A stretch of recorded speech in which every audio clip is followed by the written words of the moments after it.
तथा इस शूरवीर योद्धा शिवाजी महाराज की पावन भूमि को मैं नमन करता हूँ।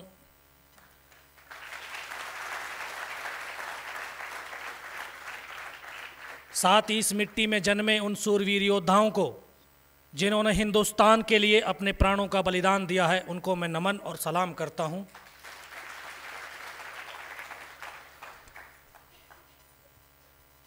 बच्चों तथा प्यारे दोस्तों, किसी भी इंसान को कुछ पता नहीं होता कि उसकी किस्मत में क्या लिखा होता है, और वो ऊपर वाला हर एक इंसान को ऊपर उठने का एक जरूर अवश्य मौका देता है। अगर इंसान उस मौके को, उस वक्त को पहचान ले, तो उस इंसान की किस्मत या उसकी तकदीर ही बदली हो जाती है। उसके अनुसार वो अपने कर्म में लिप्त हो जाए। जो उसको कर्म मिला है उसमें अपने आप को पूर्ण रूप से निष्ठावान होकर के अपने आप को समर्पित कर दे, तो इस दुनिया को चलाने वाली वो शक्ति भी उस इंसान का साथ देती है। जो कि अभी मैं आपको बताऊंगा कि मैं अपना अनुभव, मैं एक जवान और किसान परिवार से संबंध रखता हूँ। मेरा पिता जी जो थे वो 71 की लड़ाई में एज एक सैनिक 11 कुमाऊँ में, जैसे मैम ने बताया, उसके बाद उन्होंने खेती बाड़ी किया और हमारा लालन पोषण किया। जो बच्चे के अंदर जो संस्कार आते हैं वो परिवार और समाज से आते हैं। उन समाज के परिवार से जो संस्कार हमारे अंदर भरे, उन्होंने जो अपने अनुभव हमारे अंदर डाले कि लड़ाई के अंदर ये कठिनाइयाँ आती हैं, इन चीज़ों का वास्ता पड़ता है, तो एक मन के अंदर लालसा हुई कि हमें भी जो है पिता की तरह सेना के अंदर जाकर के देखना है कि वास्तव में क्या कठिनाइयाँ आती हैं। इन्हीं को अपने मन में सजोए हुए मात्र 16 साल 5 महीने की उम्र में मैं सेना के अंदर भर्ती हो गया, और 1 साल की ट्रेनिंग के बाद मैं उस रेजिमेंट में गया जिस रेजिमेंट का इतिहास मैंने किताबों के अंदर CQMH अब्दुल हमीद और मेजर होशियार सिंह जैसे शूरवीर योद्धाओं का वो रेजिमेंट था, उनकी कहानियाँ पढ़ी थी। उसी रेजिमेंट की 18वीं बटालियन में मुझे पोस्ट किया गया। बटालियन उस समय श्रीनगर में थी। श्रीनगर में जो उग्रवादियों के बरखिलाफ कार्रवाइयाँ में लगी हुई थी, अपने ऑफिसर्स, अपने जो साथी थे, उससे उस लड़ाई का अनुभव सीखा, साथ ही साथ उनके साथ काम किया, तो एक आत्मविश्वास बढ़ने लगा। धीरे धीरे हमें उस लड़ाई के अंदर सफलताएं मिलनी शुरू हुई। बटालियन बहुत अच्छे दर्जे पर काम कर रही थी। जहाँ पर भी ऑपरेशन में हम गए वहाँ से 2-4 मिलिटेंटों को मार करके ही आए। इस प्रकार काफ़ी जो वैली के अंदर हमारा दबदबा सा बनने लगा था। तभी धीरे धीरे वक्त बीतता रहा और वर्ष 1999 आ गया। हिंदुस्तान की फौज ही नहीं बल्कि हिंदुस्तान के किसी भी नागरिक को नहीं पता था कि वर्ष 1999 में क्या लेकर के आ रहा है। धीरे धीरे उसका भी समय बीतने लगा। मैं मई के महीने में शादी करने के लिए छुट्टी आ गया। 5 मई की मेरी शादी थी और 20 मई को जब मैं वापस जम्मू ट्रांजिट कैंप में पहुंचता हूं तो मुझे पता चलता है कि मेरी बटालियन जो कि कश्मीर वैली में थी डिप्लॉयड, वहां से उसको उठा करके दराज सेक्टर में भेज दिया गया है। जैसा कि अभी ब्रिगेडियर साहब ने दिखाया, दराज सेक्टर का जो फोटोग्राफ, दराज सेक्टर 2nd ग्लेशियर के नाम से जाना जाता था। वहाँ पर गर्मियों के महीने में भी -20 डिग्री -30 डिग्री टेम्परेचर था। फौज को बिना कुछ क्लोथिंग, स्पेशल क्लोथिंग, ना ही कोई स्पेशल इक्विपमेंट था, वही नॉर्मल क्लोथिंग और इक्विपमेंट के साथ वहाँ पर डिप्लॉयड कर दिया गया। मेरी बटालियन द्रास सेक्टर में डिप्लॉयड हुई। मैं 22 मई को अपनी बटालियन में पहुंचा तो उस दिन मेरी बटालियन की पहली कैजुअल्टी हुई थी। एक बिल्कुल सिविल के माहौल से और एकदम से खून खराबे वाले माहौल में पहुँचे, अपने साथियों को देखा, वहाँ पर एडजस्टमेंट हुए। तो मेरी बटालियन ने सबसे पहले तोलोलिंग पहाड़ी का हमें टास्क मिला था। तोलोलिंग पहाड़ी नेशनल हाईवे 1 अल्फा, जो कि साहब ने अभी आपको पिक्चर में दिखाया, बिल्कुल उससे सटी हुई है। और दुश्मन नीचे तक, उस जो चोटी के नीचे वाली तक जो चोटियां थी वहां तक आकर के बैठा हुआ था। पूरा नेशनल हाईवे बंद था, उसको खोलना बहुत जरूरी था। पहले से वहां पे 16 ग्रेनेडियर्स थी, लेकिन वो सफल नहीं हो पा रही थी। और सफलता न मिलने का दूसरा एक बड़ा कारण भी था, इन्फॉर्मेशन, करेक्ट इन्फॉर्मेशन नहीं थी। करेक्ट इन्फॉर्मेशन बाद में जैसे जैसे मिली वैसे वैसे फौज ने चढ़ना शुरू किया। और दोस्तों उस समय जो वहाँ के मौसम की हालात थी, बर्फीला तूफान चला हुआ था। अगर बैरिक से बाहर निकल जाएं 10 मिनट के लिए तो चेहरे से और होठों से खून टपकना शुरू हो जाता था, इतनी बुरी कंडीशन थी। और नीचे की तरफ नाले में जा गिरा। उसी दिन MiG-21 को भी गिरा दिया। तब जाकर के एहसास हुआ कि यहाँ पर टेररिस्ट नहीं बल्कि रेगुलर आर्मी है। और फिर ऑपरेशन विजय लॉन्च किया गया। अगले दिन मेजर राजेश अधिकारी, जो ब्राउ कंपनी के कंपनी कमांडर थे, उन्होंने ऊपर की एयर फोटो लिया, दोबारा से प्लान बनाया, दोबारा से फिर 28 मई को हमला किया। मेजर राजेश अधिकारी के अंडर कमांड, तो उनकी जो टीम गई थी वो भी वापस नहीं आई। उससे पहले जितनी भी डेड बॉडियां थी वो हमने रिकवर कर ली थी, लेकिन मेजर राजेश अधिकारी साहब के साथ में जो 8 जवान थे वो उनके मोर्चों के अंदर जाकर के फाइटिंग उन्होंने किया, तो उनके मोर्चों के अंदर उनकी डेड बॉडियां पड़ी हुई थी। दुश्मन का और हमारा फासला, इंडियन आर्मी का फासला मात्र 50 मीटर था। 50 मीटर टॉप के ऊपर वो बैठे हुए हैं, 50 मीटर नीचे हमारी फौज डिप्लॉयड थी। काफ़ी जो है बाद में गाली गलौज काफ़ी होने लगा था। आखिरकार जब कैजुअलिटी बढ़ने लगी तो पीछे से प्रेशर आया सीओ के पास में। सीओ साहब को जो डिव कमांडर साहब थे, मेजर जनरल महेंद्र पुरी साहब, बोला यार ठाकुर अपनी पलटन को नीचे उतार लो, मुझे कैजुअलिटी मंजूर नहीं है। तो सीओ साहब ने बोला सर मुझे कैजुअलिटी 100% मंजूर है, जब तक वो मेरे बेटे, मेरे बलाल ऊपर हैं, उनकी डेड बॉडियों को नीचे नहीं लाऊंगा तब तक मैं नीचे नहीं आ सकता, चाहे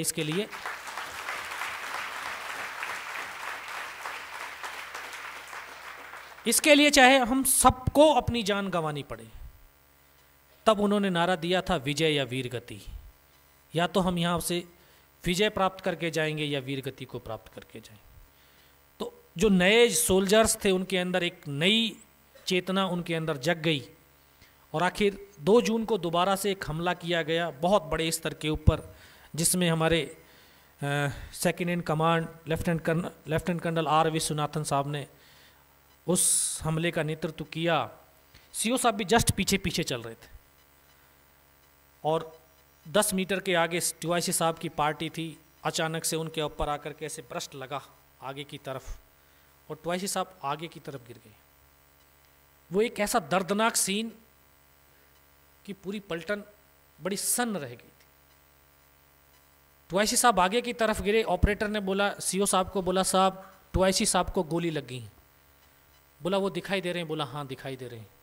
बोला उनको नीचे की तरफ खींचो। नीचे की तरफ खींचा, तब तक वो जिंदे थे। और सीओ साहब से बोला सर आप बोलते हैं वहाँ पे 4 या 5 हैं।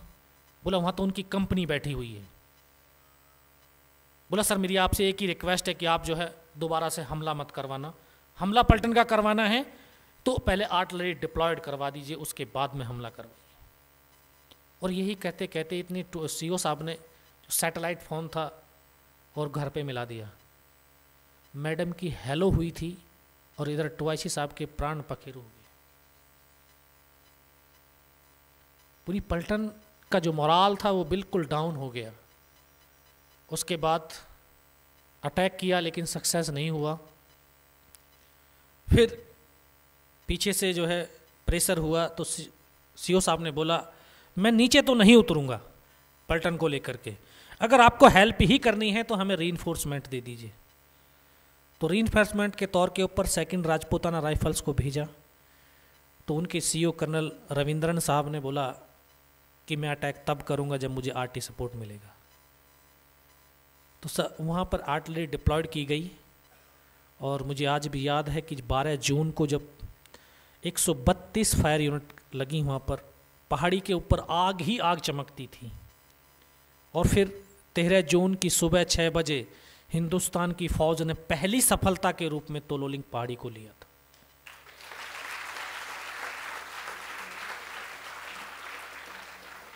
इसके बाद सेकंड राजपूताना राइफल्स वहाँ से डाउन हुई।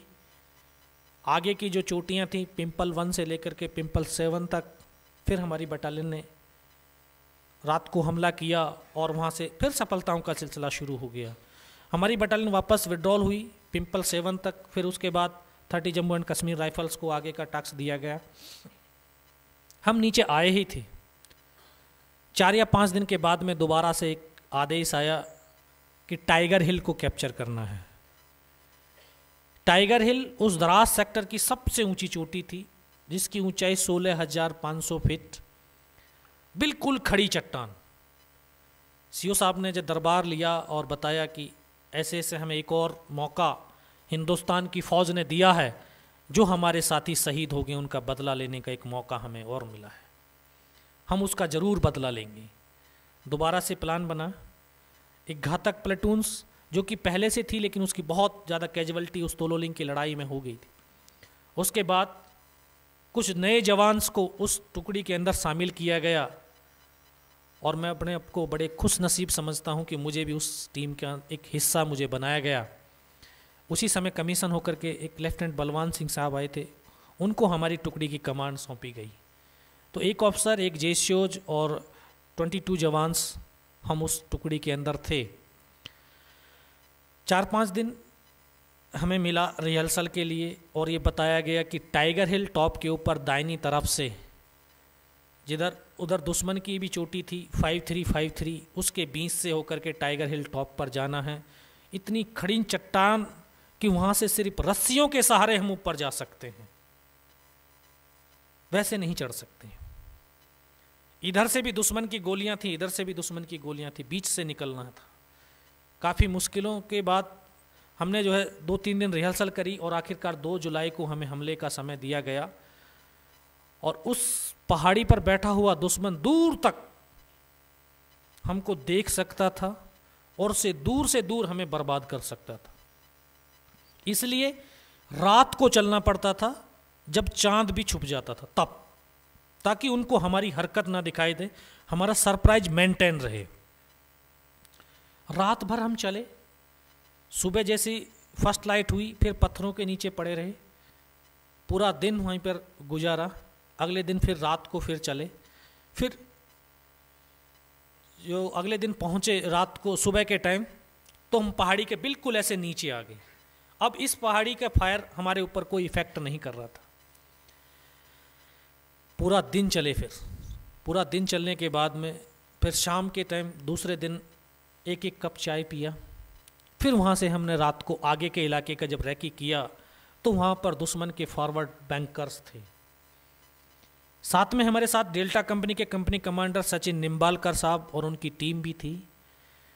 सचिन साहब ने बोला कि यार मैं आगे के इलाके का रैकी कर लेता हूँ, बलवान इतने हमारा जो है यहाँ पे फायर बेस लगाइए। हमने फायर बेस लगाया, तभी आगे की तरफ जो रैकी करने के लिए वो देखने के लिए गए, तभी उनके ऊपर फायर आ गया और वो एकदम से चिल्लाने लगे, बोला हमें बचाओ। लेकिन वो बिल्कुल हमारे ठीक सामने थे, अगर इधर से भी हम फायर करते हैं तो उनका भी जो हमारी ही कैजुअलिटी होगी, तो हम फायर भी नहीं कर सकते हैं, आर्टिलरी फायर ले नहीं सकते हैं। बहुत बुरी कंडीशन थी, लेकिन कुछ बड़े बड़े पत्थर थे जिनकी आड़ लेकर के वो वहीं पर बताया गया कि आप वहीं पर रहें, अंधेरा होने का बाद में आपको निकाला जाएगा। तकरीबन रात को 11 बजे हम उनको निकाल करके लेके आए। सारे सेफ थे, एक जवान को सिर्फ हाथ में गोली लगी थी। उसके बाद विदिन 30 मिनट 11:30 के बाद सीओ साहब ने आदेश दिया कि अभी अटैक होगा। वहाँ से जो दोनों ऑफिसर्स, घातक जेसीओज, कुछ डेल्टा कंपनी के नुमाइंदे, कुछ घातक प्लेटून के नुमाइंदे, टोटल मिलाकर के 25 जवानों को मिलाया गया कि अभी अटैक होगा। वहाँ से उस टुकड़ी का जो नेतृत्व किया कैप्टन सचिन निम्बालकर और लेफ्टिनेंट बलवान साहब, तो उन्होंने हम एक ही नाम के दो जवान थे, दोनों योगिंदर सिंह यादव ही थे।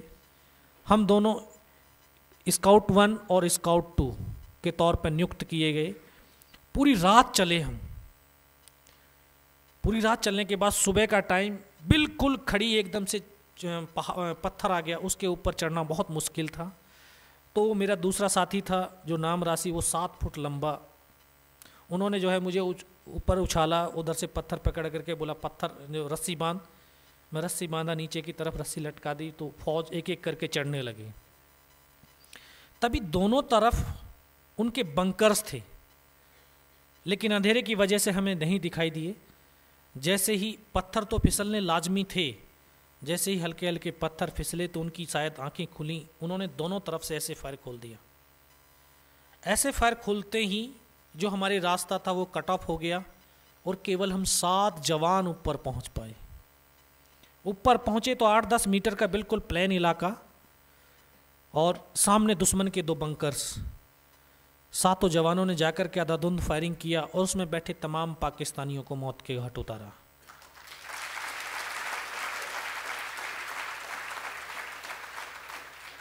तभी ऊपर जो टॉप था, जो टाइगर हिल टॉप बचा, वहाँ से 60 या 70 मीटर रहा होगा, उन्होंने देखा कि हिंदुस्तान की फौज यहाँ तक पहुँच गई है। वो फर्स्ट लाइट हो चुकी थी। उन्होंने ऊपर से इतना ज़बरदस्त हमारे ऊपर बम्बारमेंट किया, गोलाबारी शुरू कर दिया कि हमारी ऐसी कंडीशन हो गई थी कि हम एक कदम आगे बढ़ाते हैं तब भी हमारा हेड शूट था, और एक कदम हम पीछे रखते हैं तब भी हमारा हेड शूट था। और मौत हमारी निश्चित हो चुकी थी कि मरना तो है। लेकिन फिर हमने एक दृढ़ संकल्प किया कि मरना तो है, लेकिन मरने से पहले ज़्यादा से ज़्यादा पाकिस्तानियों को मारना है।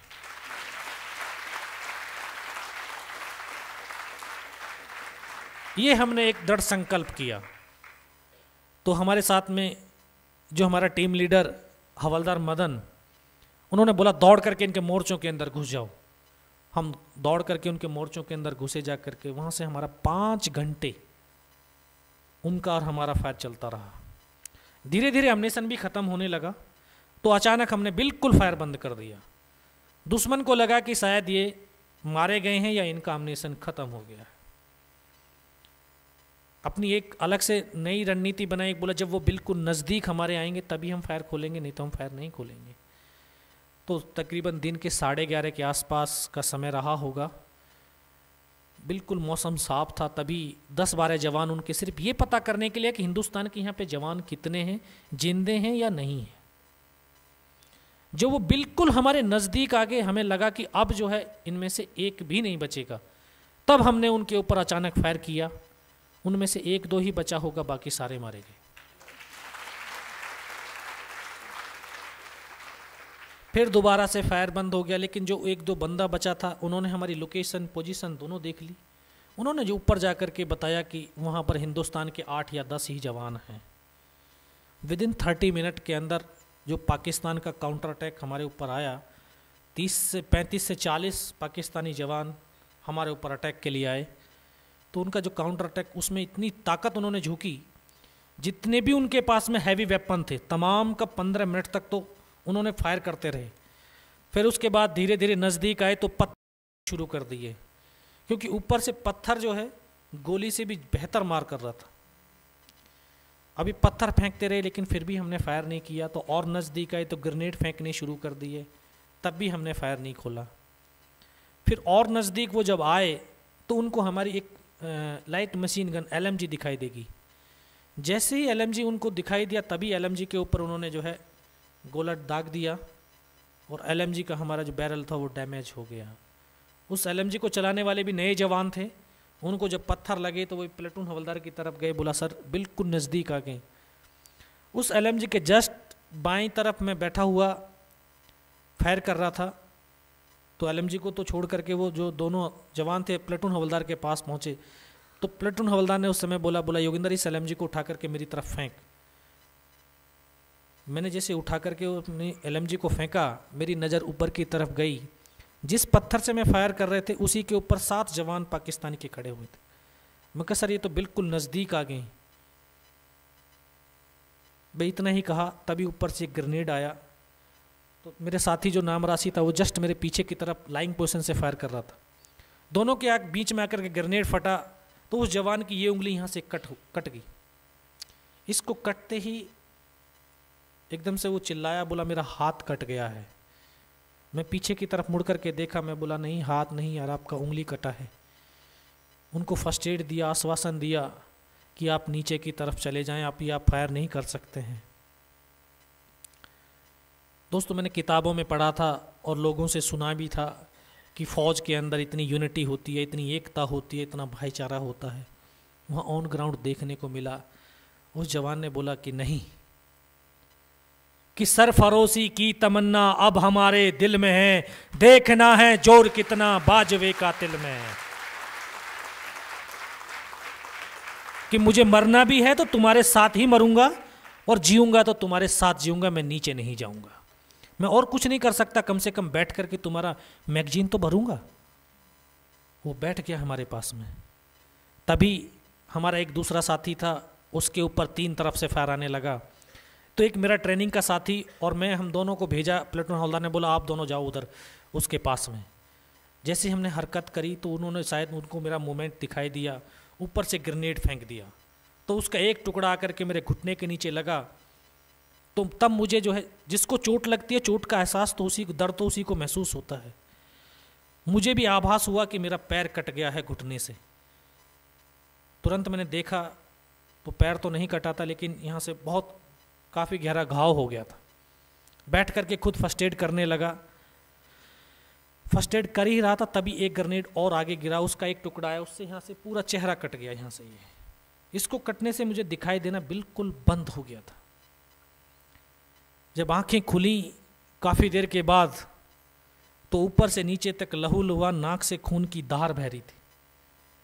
मैं रेंगता हुआ आगे की तरफ गया अपने उस साथी के पास में। वो साथी मेरा जस्ट मेरे सामने बैठा हुआ। मैं पहाड़ी से पीठ लगा करके बैठ गया। मैं उनको बोला कि सर मेरे को फर्स्ट एड कर दो। बोला ठीक है आप पहले फायर कीजिए। मैं फायर करने लगा। उन्होंने काफ़ी देर के बाद फिल्ड पट्टी निकाली, ऐसे पिन्नी फाड़ने लगे थे। यहाँ पर गोली लगी और वो ऐसे पीछे की तरफ लेटते हुए चले गए। मैं हाथ पकड़ा, मगर सर क्या हुआ, लेकिन वो एक शब्द भी नहीं बोले। तभी जो मेरा ट्रेनिंग का साथी था वो मेरी बगल में बैठा हुआ था। मैं बोला अनंतराम सर को तो गोली लगी है। उसने भी सिर्फ क्या बोला और उसको आकर के सीने में ऐसे ब्रस्ट लगा, वो भी पीछे की तरफ ऐसे लेट गया। तभी मैं प्लेटून हवलदार को बोला मैं सर दोनों जवानों की तो गोली लगी है। बोला कैसे हैं? मैं कहा सर दोनों के दोनों खत्म, शहीद हो गए। दोस्तों सिर्फ इतना ही मैं बोल पाया, तभी उन्होंने अल्लाह अकबर का नारा लगा करके हमको इस तरह से आकर के घेर लिया। और वो एक ऐसा पल, ऐसा क्षण कि एक बार जिसने राइफल का ट्रिगर दबाया दबाया, दूसरा किसी को मौका नहीं मिला और एक ही पल के अंदर सब कुछ खत्म हो गया। अगले ही पल मेरे साथी मुझे छोड़ करके जा चुके थे। उनकी तरफ से मैं भी मर चुका था। उनका एक अधिकारी था, उन्होंने बोला कि इनको सालों को रीचेक करो, इनमें से कोई जिंदा तो नहीं है। उनके 2 जवान आए आकर के जो है हमारे जवानों के शरीर के अंदर गोलियां दाग रहे। तो मैं देख रहा था डेड बॉडी ऐसे उछलने लगती थी जब 4-4, 5-5 राउंड उनके अंदर मारते थे।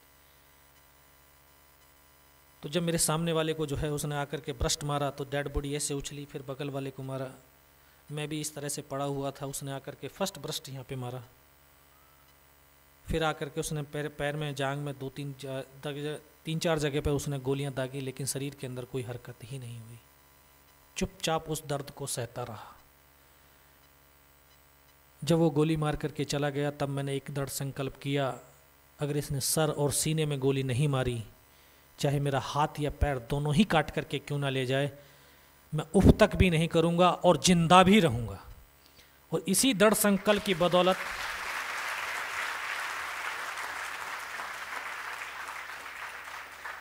उस दृढ़ संकल्प की बदौलत ही आज आपके सम्मुख भी खड़ा हूं। चुपचाप सहता रहा उस दर्द को। काफ़ी देर के बाद जो हमारा नीचे, जहाँ से हम रात को अटैक के लिए चले थे, वहाँ पर हमारा एक MMG पोस्ट था, उस पोस्ट को बर्बाद करने के लिए टाइगर हिल के बगल में एक मस्को घाटी है, वहाँ पर उनका एक बेस कैंप था। उसने मैसेज पास किया कि हिंदुस्तान का जो नीचे MMG पोस्ट है इसको भी कैप्चर कर लो। जब ये आवाज़ मेरे कानों तक पड़ी तो मुझे लगा कि आज मेरी टुकड़ी नहीं बचेगी। तब ऊपर वाले को बताया, प्रार्थना करी कि ऊपर वाले से सिर्फ मुझे इतने जिंदा रख दे कि मैं अपने साथियों तक सूचना पहुंचा दूं कि आपके ऊपर हमला होने वाला है। जैसा कि मैं आपको पहले शुरुआत में ही बताया कि अगर निस्वार्थ भाव है और सच्ची श्रद्धा है तो ईश्वर शक्ति साथ देती है। मैं चुपचाप पड़ा रहा। काफ़ी देर के बाद उनके अधिकारी ने बोला, इनके सालों के वेपन उठा लो। कोई लात मार रहा था, कोई कुछ कर रहा था। फिर एक आकर के दोबारा से गोलियां मारने लगा, तीसरा आकर के वेपन उठाने लगा। आकर के एक एक को सबके जो है गोलियां मारता रहा, वेपन उठाता रहा। लास्ट में आकर के उसने मेरा भी जो है बाजू में, पैर में, दोनों में गोलियां मारी। फिर जैसे चलने लगा, उसने जब बैरल सीने की तरफ करी तब मुझे लगा यार अब नहीं बचेगा। लेकिन कहते हैं कि जाको राखे साइयाँ मार सके ना कोई, कि जब तक ऊपर से मौत नहीं है ये उसको कोई मार नहीं सकता है।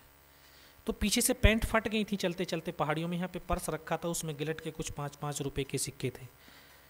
और जब उसने गोली चलाई तो वो शायद उस सिक्कों पे लगी। उस गोली के धक्के से मुझे भी आभास हुआ कि मैं मर गया हूँ। लेकिन दूसरा साथी जब उसका पाकिस्तान का आया, उसने मेरा AK-47 उठा करके वापस मुड़ा तो मेरी आंखें खुली और मुझे लगा कि यार मैं जिंदा हूँ। तब एक अंदर से आवाज़ आई कि अभी तक नहीं मरा तो अब मरेगा भी नहीं। मेरे पास में सिर्फ एक हैंड ग्रेनेड बचा हुआ था। मैंने धीरे से अपना हैंड ग्रेनेड निकाला, जो वेपन उठा रहा था पाकिस्तान का जवान उसके ऊपर फेंक दिया। तो उसके कोट के अंदर हुड लगा हुआ था, हुड के अंदर वो ग्रेनेड गिरा। उसने तुरंत पीछे की तरफ मुड़ करके देखा, पीछे तो कोई हरकत थी नहीं। जब तक वो ग्रेनेड को निकाल पाता ग्रेनेड फट गया। वो बंदे यहाँ से पूरा सर फट गया था, वो आकर के हमारे ऊपर ही गिरा। तभी वही एक मौका था, मैंने तुरंत उसकी राइफल को उठाने की कोशिश करी, लेकिन ये हाथ तो हिला ही नहीं। एक हाथ से राइफल को उठाया और वहाँ से तुरंत ब्रस्ट फायर किया तो उनमें एकदम से खलबली मची कि उनमें से कुछ लोग बोले जिंदा है इनमें से कोई, लेकिन कुछ बोले जिंदा नहीं, नीचे से रीइंफोर्समेंट आ गई है। तो वहाँ से वो फायर किया, 3-4 पाकिस्तानी जवान वहाँ पे मारे गए। फिर एक हाथ से पलटा खाया, दूसरे पत्थर से, तीसरे पत्थर से फायर किया। उनको वास्तव में लगा कि नीचे से रीइंफोर्समेंट आ गई और वहाँ से वो भाग खड़े हुए। 3-4 मीटर रेंगता हुआ जब मैं आगे गया, आगे जाने के बाद उनका ऊपर का डिप्लॉयमेंट वहाँ से नज़र आने लगा। ऊपर देखा कि वहाँ पर टेंट लगे हुए हैं, उनके सामने लंगर चल रहा था, वेपन का डिप्लॉयमेंट था। वो पूरा सब कुछ देखने के बाद पूरी इन्फॉर्मेशन इकट्ठा किया। उस समय सिर्फ जहन के अंदर एक ही चीज़ थी कि MMG पोस्ट को बचाना है। वापस आने लगा। जब अपने साथियों के बीच से गुजरा तो मुझे लगा कि हो सकता है इनमें से कोई जिंदा हो, जैसे मैं जिंदा हूँ। उस समय जो जुनून था वो कुछ अलग ही था। मैं आकर के सबको देखा, किसी का पूरा सर फटा हुआ था, किसी का पूरा सीना फटा हुआ था। फिर बहुत देर रोया उनके पास में बैठ करके, बहुत देर रोया। काफ़ी देर रोने के बाद अपने आप को संभाला कि हम 25 चले, 25 में से 7 ऊपर आए, 7 में से मैं बचा हूँ। मेरा भी ये कर्तव्य है कि खून के आखिरी कतरे तक अपने इस टास्क को मैं ज़रूर पूरा करूँगा। अभी सोचने लगा कि नीचे कैसे जाऊँ। रात को रस्सियों के सहारे आए थे, अभी रास्ता भी पता नहीं है कहाँ से जाना है। तो अभी बहुत देर हो गई थी, गोलियां लगी, शरीर के अंदर दर्द होने लगा। यहाँ से हड्डियाँ पूरी बाहर निकल गई थी, तो आपस में जब टकराने लगी तो बहुत ज़्यादा पीड़ा होने लगी। इस हाथ को ऐसे बांधने की कोशिश करी लेकिन हाथ भी नहीं बंधा। मैंने सोचा कि कट गया, इसको तोड़ करके फेंक देता हूँ। इसको झटका मारा तोड़ने के लिए, लेकिन टूटा भी नहीं। फिर उसको उठा करके पीछे कमर पे फेंका, बेल्ट में फंसाया। फिर काफ़ी देर तक सोचता रहा नीचे कैसे जाऊं। तब उस ईश्वर शक्ति ने साथ दिया, तो मुझे कुछ आवाज़ का आभास हुआ जिसने बोला बेटा इस नाले से नीचे की तरफ चला जा। मैं बिना कुछ सोचे समझे उस नाले से लुढ़क गया। लुढ़कते लुढ़कते जब काफ़ी नीचे पहुंचा तो नाले के अंदर एकदम से ऐसे गड्ढा था। मैं एक हाथ से पत्थर पकड़ करके उसमें लटका हुआ। तब मेरा दिमाग घूमा, यार पाकिस्तान की तरफ तो नहीं आ गया। फिर मैंने नीचे देखा तो मेरे साथी थे, उनको आवाज़ दिया, वहाँ से निकाल करके मुझे लेके गए। फिर अपने साथियों को मैं पूरा इन्फॉर्मेशन दिया, उन्होंने सीओ साहब को बताया, सीओ साहब के पास मुझे शाम तक पहुँचाया गया। फर्स्ट एड तो हुआ लेकिन खून बंद नहीं हुआ था। जब सीओ साहब के पास पहुँचा, दिखाई देना बिल्कुल बंद हो गया था। सीओ साहब ने बोला, बेटा मेरे को पहचानता? मैं कहा साहब मुझे कुछ भी नज़र नहीं आ रहा, सिर्फ आवाज़ सुनाई दे रही है। बोला कुछ बता सकता है? मैं कहा हाँ साहब बता सकता हूँ। जब ऊपर की पूरी इन्फॉर्मेशन दोबारा से सीओ साहब को बताया, और उसके बाद फिर डॉक्टर साहब ने कौन सा इंजेक्शन लगाया, फिर मुझे पता नहीं मैं कहाँ पर हूँ। फिर जब होश आया 2-3 दिन के बाद, मैं देखा ऊपर पंखा चल रहा है, पता चला 92 बेस हॉस्पिटल श्रीनगर। और वहीं पर मुझे पता चला कि उसी रात को दोबारा से हमारी बटालियन ने जो है अटैक किया, और बिना कुछ कैजुअलिटी के उस टाइगर हिल टॉप के ऊपर विजय पताका फहरा दिया।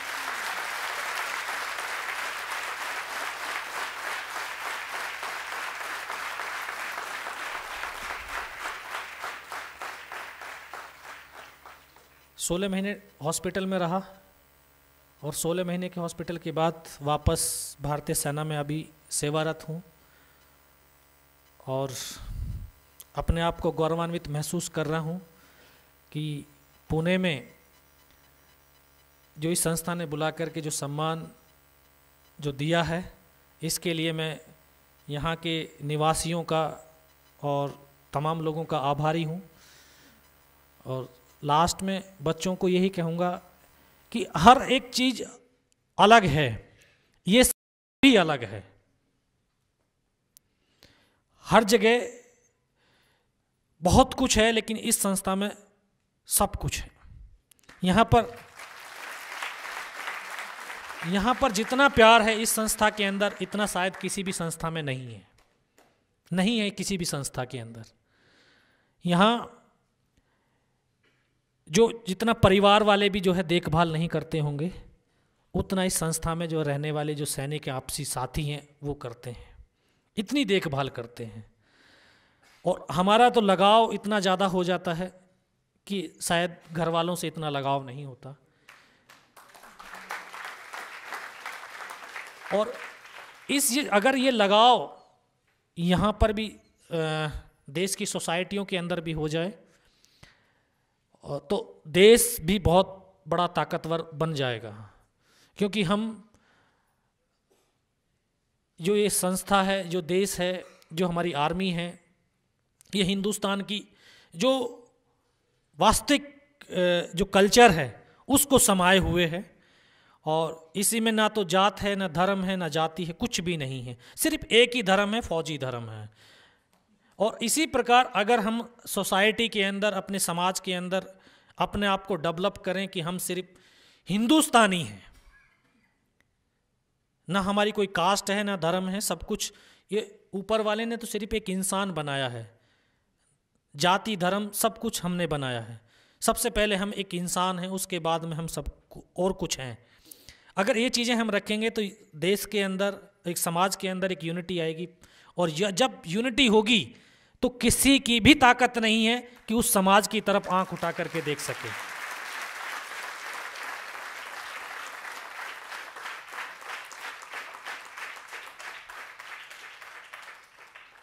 आखिर में मैं यही कहूँगा कि कर्मवीर को कोई रोक नहीं सकता है करने से, और उसको कौन मार सकता है जो कभी न डरता हो मरने से। जय हिंद, जय भारत।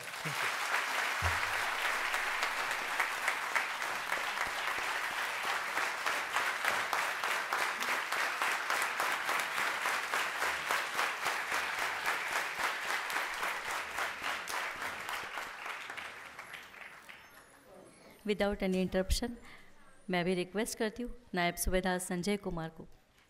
आज का दिन मेरे लिए भी काफ़ी सौभाग्यशाली है। 2 दिन से पूना में हैं, 3 दिन से, और पूना के लोगों ने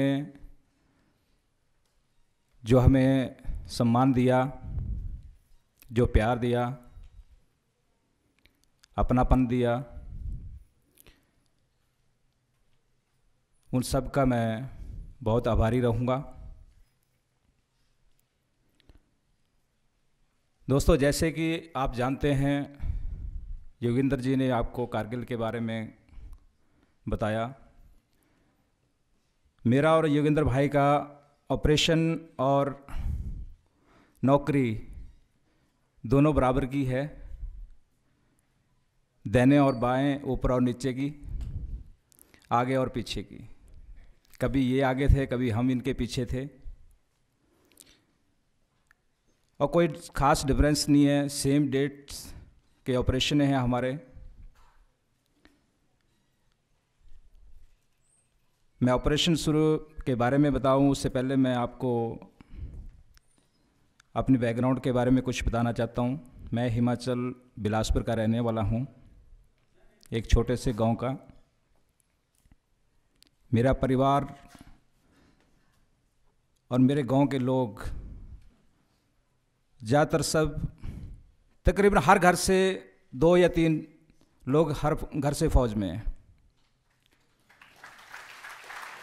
क्योंकि आप लोगों की तरह हमारे एरिए में या हमारे गांव में इंडस्ट्री वगैरह नहीं है कि हमारे जो बच्चे हैं जो वहाँ पे उसमें जाके जॉब करें। मेरे हिमाचल में ऐसा कुछ नहीं है। हम सिर्फ खेती बाड़ी करते हैं और बाद में फ़ौज में चले जाते हैं। तो हमारा जो पुराने बुजुर्ग थे वहाँ से हर घर से शुरू से ही फ़ौज में रहे, और उन्हीं को देखते हुए आगे जो उनकी पीढ़ियाँ थी वो भी वैसे चलती गई। जब हमारी बारी आई तो हम लोग भी उनको देखते हुए फ़ौज में आ गए। क्योंकि जिसके खून में पहले से देशभक्ति का या देश को समर्पित करने का जो एक भावना रहती है वो आगे तक पीढ़ियों तक चली आती है। तो जब हम फौज में आए तो यही सोच के आए थे कि शायद हमें कभी ऐसे मौके मिलेंगे जिसके लिए हम इस सेना में आए। क्योंकि उससे पहले जो हमारे काफ़ी जो लोग थे गांव के या कुछ बाहर के, वो तकरीबन 20 साल 25 साल की सर्विस करके घर आगे कभी मौका नहीं मिला उन्हें लड़ाई करने का, क्योंकि 71 के बाद ऐसी कोई वार हुई नहीं। तो सभी कहते थे कि फौज में मौज है, लेकिन ये तो जो जाता है उसे पता चलता है कि मौज है या क्या है। लेकिन फिर भी वहाँ पे जो आनंद है, उस परिवार में जो एक हमें खुशी मिलती है, वो शायद हमें घर में नहीं मिलती। क्योंकि हम अपनी ज़िंदगी के जो सबसे खूबसूरत लम्हे होते हैं उन्हें हम वहाँ पे बिताते हैं। हम अपना ज़िंदगी का 50% जो हमारी एज के हिसाब से ज़्यादातर आजकल 60-70 तक ही जाती है, तो 50% हम फौज को देते हैं।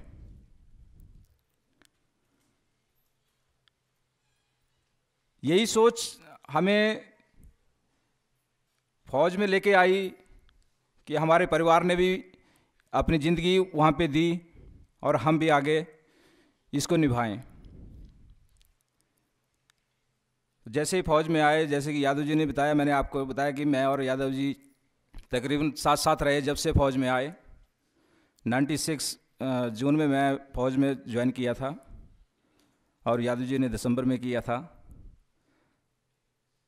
तो ट्रेनिंग करने के बाद, 1 साल की ट्रेनिंग के बाद, जैसे हमें यूनिट में बांटा गया, मेरी 30 जम्मू कश्मीर में मुझे भेजा गया, तो मेरी भी पोस्टिंग स्टार्टिंग से ही CI ऑप्स की मिली।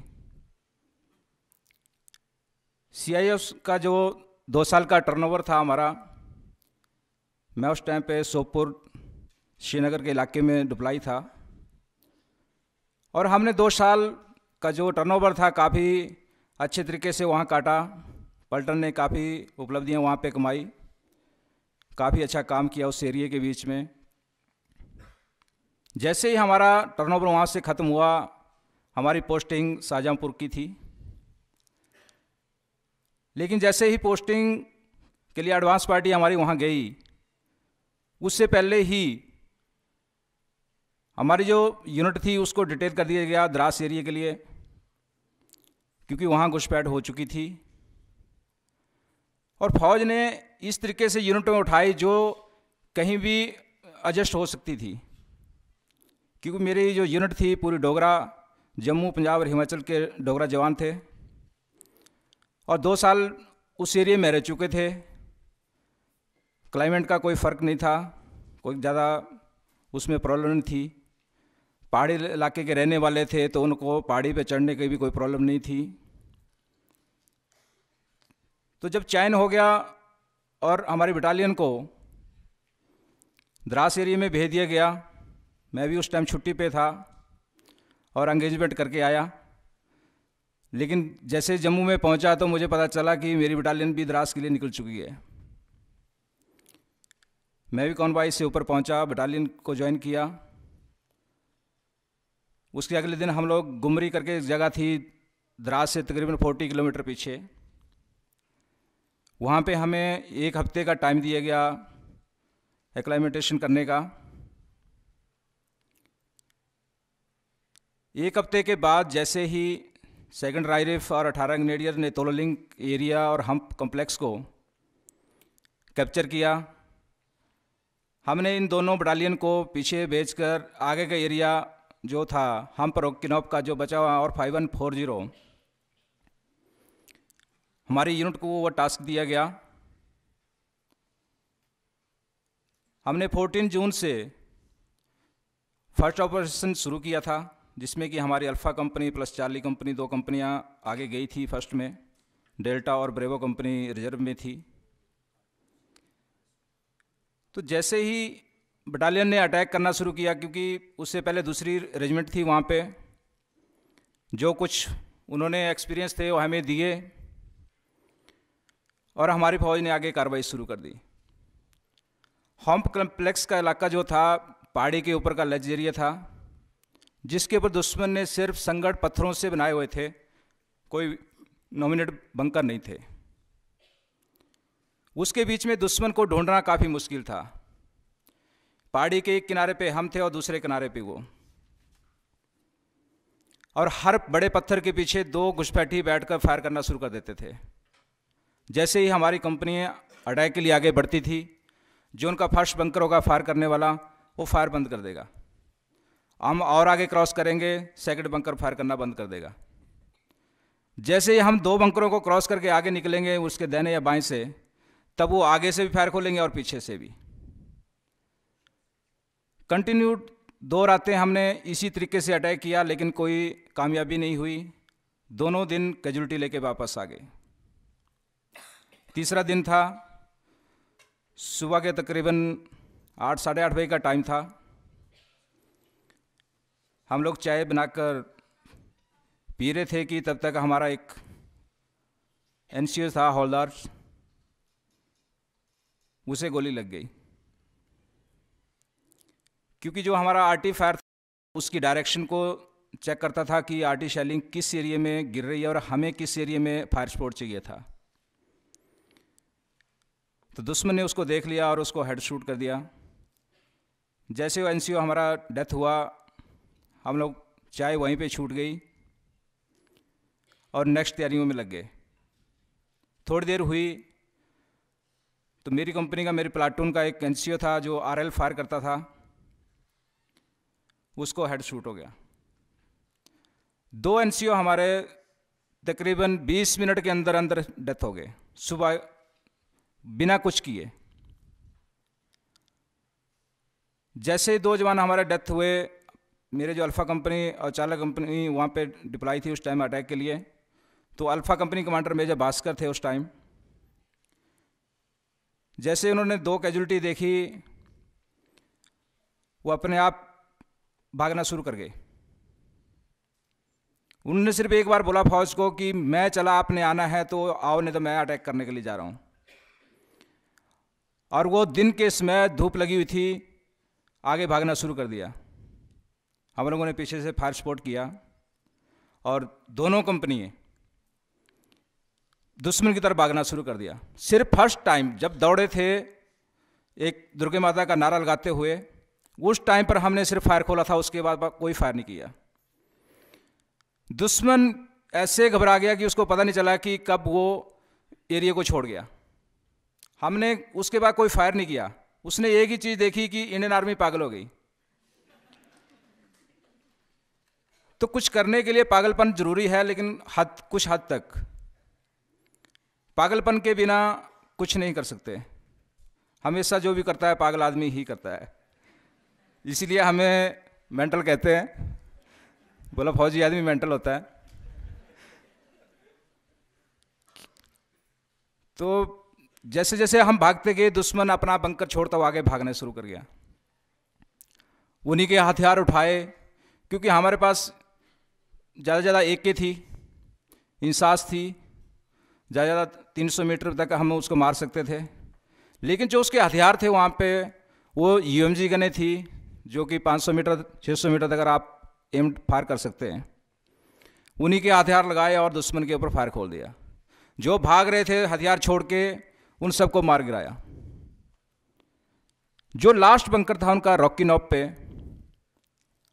वहाँ वाले जो दुश्मन था वो भागने में कामयाब हो गया। वो हमारी रेंज और जितने हमारे पास वेपन थे उससे रेंज के पार हो गया, क्योंकि वो फर्स्ट में भाग लिया था। उसको पता था कि ये यहाँ आ गए तो अब मेरे तक भी पहुँचेंगे। क्योंकि हमने एक चीज़ देखी थी, जो पहले जो यूनिट पे वहाँ पे अटैक किया था, अगर उनके पाँव एक बार उखड़ जाते हैं दोबारा वो पाँव नहीं लगते उनके। और इंडियन आर्मी की जीत का अगर सिलसिला एक बार शुरू हो जाता फिर वो नहीं रुकता। तो हमें जो चीज़ें दूसरी यूनिटों से मिली, हमने वही कार्रवाइयाँ आगे की और रॉकी नॉप का पूरा इलाका हमने खाली करवा लिया।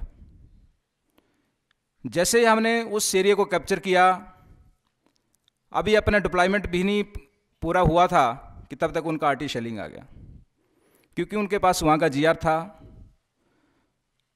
जैसे उन्होंने RT शेलिंग की, हमारे वहाँ पे 4 जवान शहीद हो गए, 1 अफसर साहब और 3 जवान। क्योंकि इतनी जल्दी में फायर आया कि सोचने का मौका नहीं मिला, ना वहाँ पे इतनी जगह थी कि या पक्के बंकर थे कि उनके अंदर जाके बैठ जाएं। ओपन एरिया था, जहाँ जहाँ RT शेलिंग आई, जो उसकी रेंज में आया वो वहाँ पे शहीद हो गया। यहाँ तक हमारे उस टाइम तक 1 अफसर और 7 जवान शहीद हो चुके थे। CO साहब ने कहा कि हमारे पास अभी एक और ऑपरेशन है, जो हमारा मेन टास्क है .5140 का। अब इन दोनों कंपनी, क्योंकि काफ़ी लोग जख्मी हो गए थे, 7 लोग डेथ हो गए थे, तो CO साहब ने कहा कि ये दोनों कंपनियां यहीं रहेंगी और जो पीछे वाली 2 कंपनियां रिजर्व की हैं वो आगे वाले एरिया को क्लियर करेंगी। तो नेक्स्ट जो ब्रेवो और डेल्टा कंपनी थी, उन्हें जो टास्क मिला 5140 का, उसमें लेफ्ट और राइट 2 संगड़ थे, और उस एरिया में, हमारे एरिया में वो सबसे टॉप हाइट थी। और वहाँ पे ऑल वेपन, जो हैवी वेपन थे उनके, जो उनको स्पॉट फायर करते थे, वो उस टॉप पे लगे थे।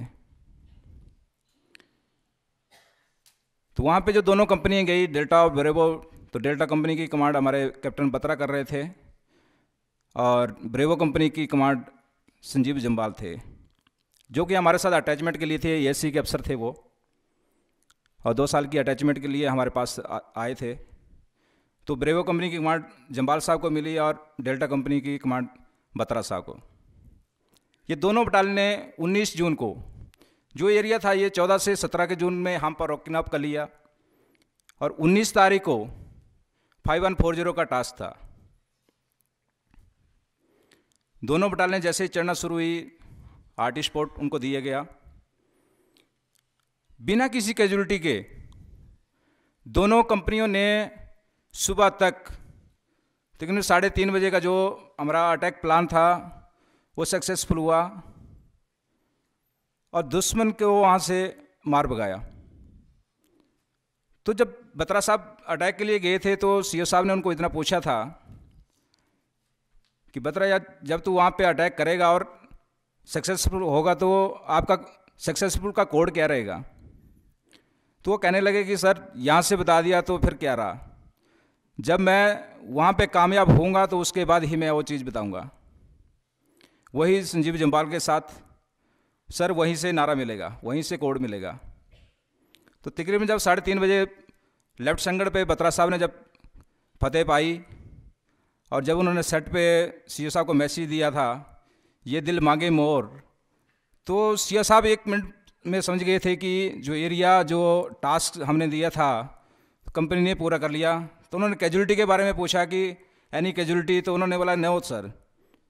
वैसे ही ठीक 10-15 मिनट के बाद जम्वाल साहब ने अपनी रिपोर्ट दे दी, तो उनकी भी कैजुअलिटी का जब ब्यौरा लिया वो भी 0। यानी दोनों कंपनियों ने बिना किसी भी जवान को एक गोली नहीं लगी थी। और सबसे टॉप हाइट जो उस एरिया की थी उसको कैप्चर करने में कामयाबी मिली।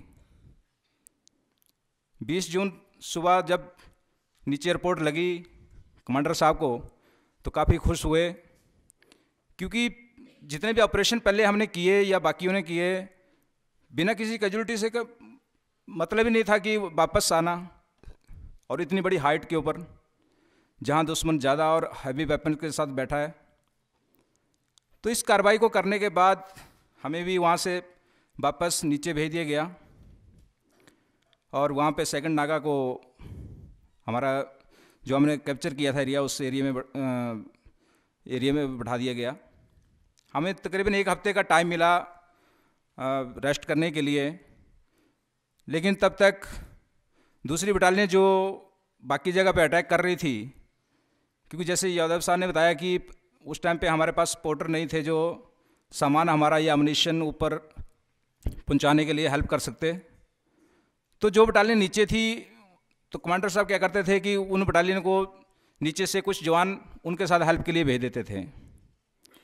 तो नीचे आने के बाद हमने भी वही कार्रवाई की, 4-5 दिन दूसरी पलटनों के लिए राशन और अम्युनिशन डंप किया ऊपर जहाँ जहाँ उनको ज़रूरत थी। उस कार्रवाई को करने के बाद जब हमारी बटालियन को नेक्स्ट टास्क मिला तो वो मिला मस्को वैली में .4875 का फ्लैट टॉप, जहाँ पे 17 जाट पहले से अटैक कर रही थी। उनकी काफ़ी कैजुअलिटी होने के बाद ब्रिगेड ने प्लानिंग किया कि यहाँ पे 1 बटालियन नहीं, यहाँ पे 2 बटालियन अटैक करेंगी। तो जो 17 जाट थी उनको जो टास्क मिला वो पिंपल 1 और 2 करके पोस्ट था, उसका मिला। और जो हमें टास्क मिला वो मिला .4875 का फ्लैट टॉप। तो 1 जुलाई की बात है जब सीओ साहब ब्रिगेड से ब्रीफिंग लेके हमारे पास ये यूनिट में आए, कंपनी कमांडर्स की उन्होंने ब्रीफिंग ली। कंपनी कमांडर साहब ने जैसे कंपनियों में आके जब बताया कि जो पीछे ऑपरेशन जो लड़े गए उसमें तकरीबन अल्फ़ा ब्रेवो चार्ली को मेन लीड करने का मौका मिला था, चार्ली कंपनी को नहीं। Charlie company as a help उनके साथ रही ही, दोनों के साथ। तो ये जो ऑपरेशन था इसके बीच में फर्स्ट लीडिंग अल्फ़ा कंपनी को मिला और रिजर्व में अल्फ़ा कंपनी को, और अटैक के लिए चार्ली कंपनी। तो मेरे कंपनी कमांडर मेजर गुरप्रीत साहब थे, उन्होंने आके टास्क के बारे में बताया और साथ में एक लीडिंग सेक्शन के लिए उन्होंने वॉलंटियर जवान मांगे कि मुझे एक लीडिंग सेक्शन बनानी है जो कि कंपनी के आगे, कंपनी के लिए रास्ता बनाकर कंपनी को आगे ले जा सके, क्योंकि वो रास्ते जो हैं वो खड़ी चढ़ाई वाले हैं, पथरीला इलाका है। जो रास्ते आसान होंगे वो दुश्मन ने पहले से फायर से कवर किए होंगे, तो हमें रास्ता बनाकर ऊपर जाना होगा। तो हमारे एक JCU 10OR की एक सेक्शन बनाई जो अपनी कंपनी को आगे ले जाने में मदद करेगी। तो मैं उस सेक्शन में था और सेक्शन का स्काउट था। जब हमें मेन पूरी तैयारी हो गई उसके बाद जो 17 जाट ने फायर बेस बनाया था, हम लोग 3 जुलाई को जाकर वहाँ पे पहुँचे। दिन के समय पूरी सेक्शन ने, कंपनी कमांडर साहब ने, सीनियर JCO ने उस जगह से रेकी किया और उसके बाद आके कंपनी में आकर दोबारा प्लानिंग किया कि आज रात हमें क्या क्या करना और कैसे करना है, कौन सी पार्टी क्या करेगी, कौन सी क्या करेगी। हर किसी को अपना टास्क बांट दिया गया। जैसे ही 4 जुलाई को लास्ट लाइट के बाद हमारा मूवमेंट शुरू हुआ तो हमारा आर्टी शेलिंग उन बंकरों पे बम्बारमेंट करना शुरू कर देता है। जब हम एडवांस करना शुरू कर देते थे तो दुश्मन की भी जो आर्टी शेलिंग थी, मोटर है, जो भी उनके पास हैवी वेपन्स था, वो सारा जो रास्ते हमारे उसकी तरफ जाने वाले थे उसके ऊपर फायर खोल देता था। तो हम लोग तकरीबन 1 किलोमीटर का इलाका भी नहीं आगे गए थे, नीचे नाले में जाके दोबारा चढ़ना था हमें। तो दुश्मन की इतनी आर्टी शेलिंग आया कि हमारा जो एडवांस था पूरा का पूरा स्टॉप हो गया। जब एडवांस रुक गया तो हमने जो फायर कोऑर्डिनेट किया था पीछे फायर बेस पे, उसके टूटने का खतरा ज़्यादा मंडराता रहा कि अगर हम टाइम पे नहीं पहुँचे, फायर सपोर्ट कहाँ से मिलेगा या वहाँ पे जाके हम लोग बाद में क्या करेंगे। हमने रास्ता जो आसान वाले रास्ते उसके ऊपर फायर था, जो कठिन वाला रास्ता था उस पर रास्ता बनाकर चढ़ना शुरू किया। लेकिन दुश्मन हर 10 मिनट के बाद पैरा फायर कर देता था, जिससे कि रोशनी होने के बाद हमारी जो हरकत थी जाती थी।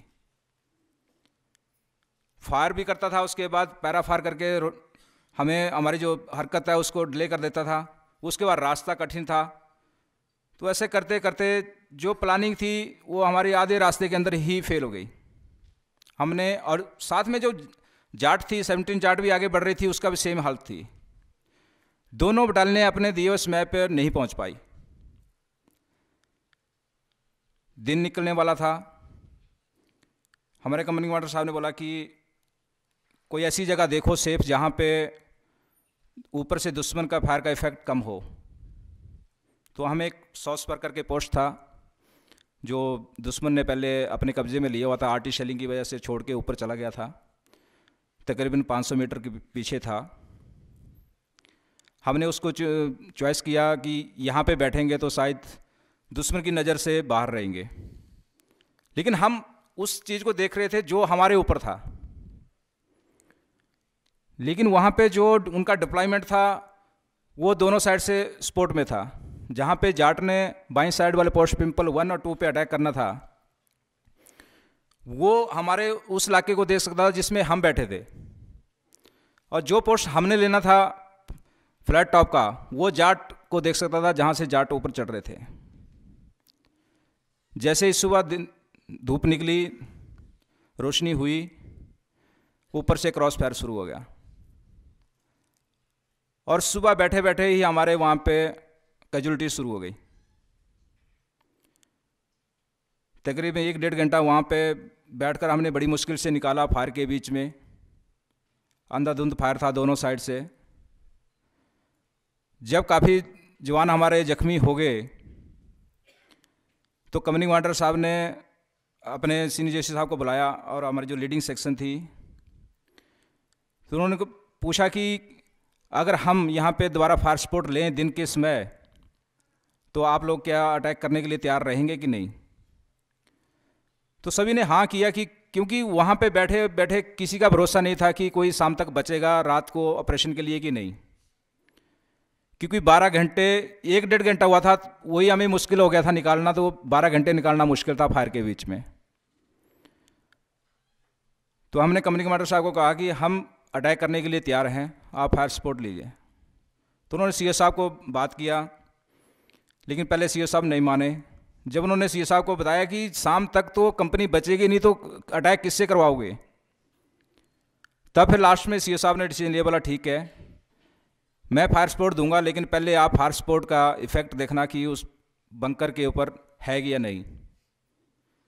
तो जब सीओ साहब ने नीचे से आरटी मोटर का जो भी उनके पास हैवी वेपन्स थे, उनका सपोर्ट फायर जैसे बंकर पे दिया, तो बंकर के पास जब आके गोला गिरता था, तो क्योंकि उनके संगड़ जो थे ओपन थे, पक्के बंकर नहीं थे उनके पास, वो पत्थरों से बनाए हुए संगड़ थे। जब बारिश लगती थी तो ऊपर तिरपाल डाल लेते थे, नहीं तो तिरपाल हटा के बैठ जाते थे। तो जब आरटी का गोला नीचे गिरेगा, 5 या 6 गोले वहाँ पे इकट्ठे गिरेंगे, जब उस ब्लास्ट होगा तो पत्थरों में गिरेगा, पत्थर का भी साथ में स्प्लिंटर बनेंगे, तो वो अपने आप को नीचे छुपा लेते थे। और उनकी जो गनें थी जो हमें फायर कर रही, हमारी कैजुअलिटी कर रही थी, वो कुछ समय के लिए बंद हो जाती थी।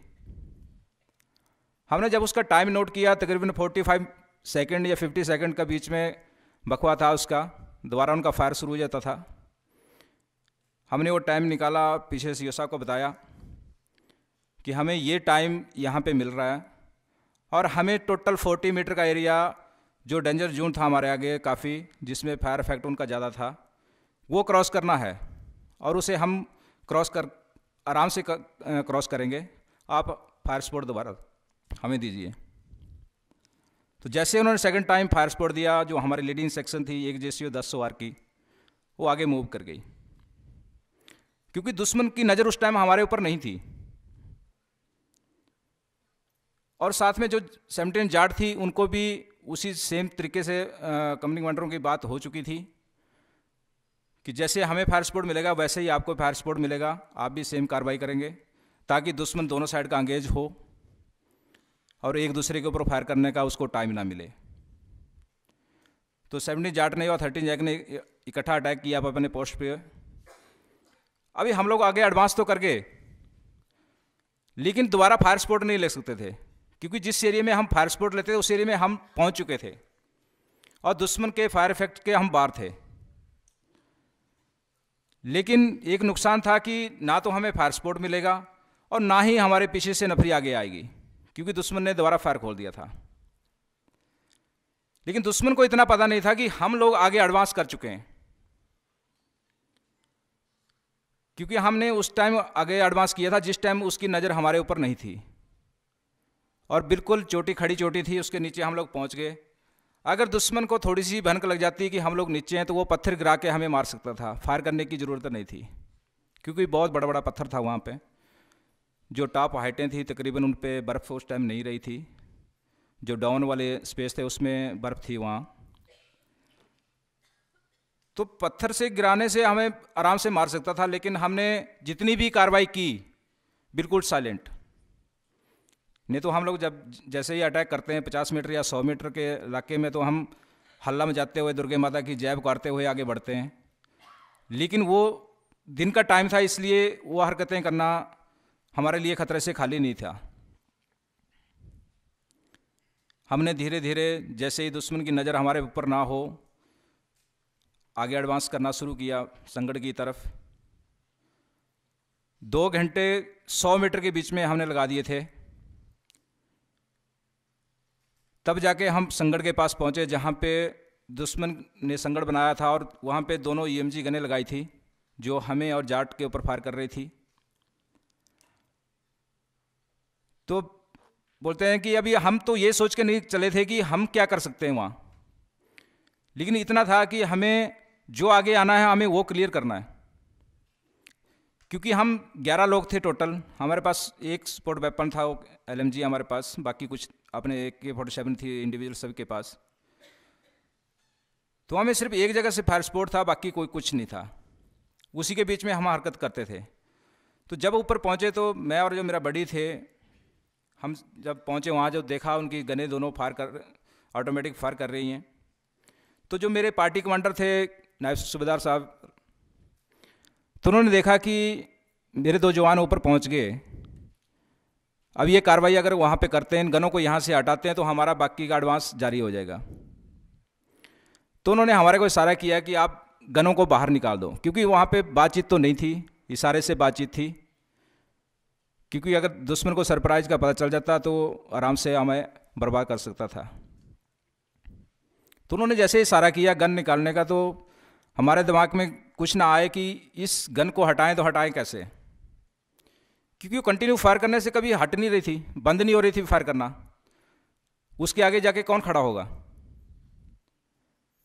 तो जो मेरा बड़ी था उसने कहा इसको भी हटाएंगे, लेकिन तरीके से। उसने अपना फील्ड पट्टी जो हेलमेट में हमने डाल के रखा था अपने आप को गोली लगने के ऊपर बांधने के लिए, उसने अपना फील्ड पट्टी निकाला और मेरे को दिया। उसने कहा कि एक फील्ड पट्टी आपके पास है, एक मेरे पास है, दोनों फील्ड पट्टियाँ लेके आप अपने हाथों में बांधो। आपका काम रहेगा कि आप जैसे मैं बंकर के बीच में ग्रेनेड फेंकूंगा, ग्रेनेड फटेगा, दुश्मन की कैजुअलिटी होगी, गन फायर करना बंद हो जाएगी, आप उसमें गनों को बाहर निकाल देना। और अपना फायर खोल देना। तो हमें सिर्फ वही तरीका एक अच्छा लगा जिससे कुछ उम्मीद थी कि हम इस संगड़ को बर्बाद कर सकते हैं। तो उसने क्रॉलिंग करता हुआ बाईं साइड में गया, मेरा जो बड़ी था, और मुझे इशारा किया उसने कि आप तैयार रहना, मैं ग्रेनेड फेंकूंगा। अभी नीचे से ऊपर की तरफ ग्रेनेड फेंकना उसका आइडिया नहीं लग पाता। अगर वो पत्थर से टकरा गया तब भी अपने ऊपर आ जाएगा, तो खुद की कैजुअलिटी थी। तो उसने जब फर्स्ट वाला ग्रेनेड फेंका तो थोड़ा जोर लगा दिया और संगड़ के पीछे चला गया। लेकिन उसने देरी नहीं की और दूसरा ग्रेनेड निकाला और उससे थोड़ा कम जोर लगाया तो संगड़ के बीच में गिरा। जैसे संगड़ में ग्रेनेड फटा, दुश्मन की कैजुअलिटी हुई, वैसे गनें फायर करना बंद हो गई। तो मैंने जल्दी से दोनों गनें बाहर निकाली और तब तक वो पट्टियाँ भी मेरी जल चुकी थी आधी से ज़्यादा, क्योंकि गर्म बैरल थी, उसको हाथ लगाते लगाते। तो जैसे ही मैंने अपने हाथों से दोनों गनें बाहर खींची और पट्टियाँ हाथों से निकाली, और जो मेरे पास AK-47 था उसको जो लूप होल था उसका संगड़ का, उसमें लगाकर एक मैगजीन ब्रश फायर कर दिया। तो जब मैं संगड़ के आगे खड़ा था तो लूप होल में जब देखा था तो मैं सिर्फ 3 जवान दिखाई दिए थे जो सेफ सामने खड़े थे, बाकी अंदर लेटे हुए थे। तो जैसे मैंने फायर किया, उनको गिराया। उसके बाद हमें ये सोचा कि इसके अंदर जो जवान थे वो मरे हुए हैं, क्योंकि जल्दबाजी में इतना ध्यान नहीं रहा कि यहाँ ये धोखा दे सकते हैं। तो हमने क्या किया कि जो रास्ता था लो पोल था उसी का पत्थर हटाया और वहीं से रास्ता बड़ा किया और संगड़ के अंदर घुस गए। पीछे अपने जवानों को, साथियों को सहारा कर दिया कि हमने बंकर को बर्बाद कर दिया, आप लोग आगे एडवांस कर दो। वो भी आगे चलना शुरू हो गए और हम लोग संगड़ के अंदर चले गए। जैसे मैं संगड़ के अंदर घुसा, जो उनकी कैजुअलिटी थी पहले की, उनमें एक जवान था जिसको उन्होंने पट्टियाँ बांध के स्ट्रेचर पे लटाया था और पीछे इवैक्यूएशन करने के चक्कर में थे वो, लेकिन तब तक हमने अटैक कर दिया था। उसने अपने हाथों में एक ग्रेनेड रखा था जो पिन निकाल के, क्योंकि उसको पता था कि बाकी तो मैं कुछ कर नहीं सकता हूँ, ये जब अंदर आएंगे तो मैं कुछ कर सकता हूँ। तो जैसे मैं अंदर संगड़ के अंदर घुसने लगा तब उसने अपना हाथ खोल दिया। मेरा ध्यान तो नीचे था क्योंकि ऊपर से नीचे की तरफ मैंने घुसना था उस संगड़ के अंदर, लेकिन जो मेरा बड़ी था वो चीज़ देख रहा था। जैसे उसने हाथ की हरकत देखी उसकी, उसने मुझे टांगों से खींच के बाहर फेंक दिया और वो खुद ही उस ग्रेनेड से मारा गया, क्योंकि उसने ग्रेनेड वहीं फेंका था तो वो खुद ही मारा जाना था। लेकिन हमने जब दोबारा कार्रवाई की तो जितनी कैजुअलिटी थी उनकी वहाँ पे हमने सब पे दोबारा रीचेक फायर किया एक बार, और उसके बाद जो गनें छीनी थी हमने, जो गनें वहाँ पे थी वही गनों पे अम्यूनिशन पहले से लगा था, बैरल चढ़ी हुई थी, हमने वही गनें दूसरी तरफ मोड़ के उनके सेकंड बंकर पे लगा दी। वहीं से फायर सपोर्ट दिया, अपने जो पीछे साथी थे उनको ऊपर बुलाया, क्योंकि हमने जो पहले ऑपरेशन किया उसमें यही चीज़ देखी थी कि जितनी जल्दी में आप दुश्मन के ऊपर धावा बोल के आगे बढ़ते जाओगे उतने ही जल्दी आप आगे बढ़ते जाएंगे। अगर आपने उनको रीएडजस्टमेंट का टाइम दे दिया तो फिर आपके लिए मुश्किल हो जाएगा। तो हमने वहाँ पे देरी नहीं की। कुछ जवान जो हमारे इसमें जख्मी हो गए थे उनको वहीं पे बिठाया बंकर के अंदर और उनको वो गनें दी और वहीं से फायर सपोर्ट लेके बाकी वाले हम आगे निकल गए। तो हम सिर्फ आगे 6 जवान गए थे सेकंड बंकर की तरफ। वहाँ पे हमें दुश्मन ने धोखा दे दिया, क्योंकि पहले हमने दिया था, यहाँ पे दुश्मन ने दे दिया। हम सिर्फ लेके कवर करके चढ़ पड़े, लेकिन वहाँ पे दुश्मन ने संगड़ से बाहर बैठे था, क्योंकि उसको पता कि ये संगड़ को ही देख के चले। और एक्चुअली ऐसा था, हम सिर्फ संगड़ को ही कवर करके निकल रहे थे और वो बाईं साइड में एक बड़े पत्थर के पीछे बैठा था। हमने जब नीचे एडवांस किया, उस संगड़ से उतरे, दूसरे संगड़ की तरफ जब चढ़ना शुरू किया तब उसने बाईं साइड से अचानक फायर खोला, जिसकी किसी को उम्मीद नहीं थी उस टाइम पे। तो जैसे उसने ब्रश फायर खोला तो जो मेरे बाईं साइड थे 2 जवान वो तो वहीं पे शहीद हो गए, और जो हम 4 लोग दूसरी साइड थे, जैसे उसने गन दूसरी साइड घुमाई तो सबको गोलियां लगती गई। तो मेरे ये साइड थी तो इस साइड में मेरे गोली लगी, टांग से लेके यहाँ पीठ तक, किनारे तक यहाँ। जो दूसरा था उसको बाजू में लगी, नेक्स्ट वाले थे, किसी को टांग में और बाजू में लग गई, कंधे में लगी, लेकिन इतना था कि ज़्यादा नाजुक नहीं थे। और उस जोश के बीच में सबसे बड़ी बात थी कि जो पेन था या गोली का एहसास था किसी को नहीं था। सिर्फ एक दूसरे को पूछ रहे थे कि कुछ हुआ, बोला हाँ हुआ, लेकिन ये नहीं बोल रहे थे कि कितना हुआ या कैसे हुआ। और सबको पता था कि अभी हम कुछ नहीं कर सकते इसके बारे में, ना तो हम अपने आप को ड्रेसिंग कर सकते हैं, ना दूसरे को किसी की हेल्प कर सकते हैं। क्योंकि पहली बात थी कि ड्रेसिंग करने के लिए जो मटेरियल हमारे पास था उसको तो हम जला चुके थे। तो वहीं पे पड़े रहे। दुश्मन ने तकरीबन आधे घंटे तक हमें सर नहीं उठाने दिया, क्योंकि वो एक तो ऊपर बैठा था, हम नीचे थे। हम तो कार्रवाई तभी कर सकते थे जब उसको कोई फायर से कवर करता, क्योंकि वो हमारे पीछे जो बंकर था वहाँ से कवर नहीं हो पा रहा था, क्योंकि वो साइड में था। तो उसने तकरीबन आधा घंटा हमारे ऊपर फायर किया और हम लोग जहाँ थे वहीं लेटे रहे। हमने सिर्फ अपने सर को बचाया, बाकी कुछ नहीं बचाया। हमने बोला बाकी जगह लग भी जाएगी गोली, मरने वाले नहीं, लेकिन अगर बच गए तो तेरे को छोड़ने वाले भी नहीं।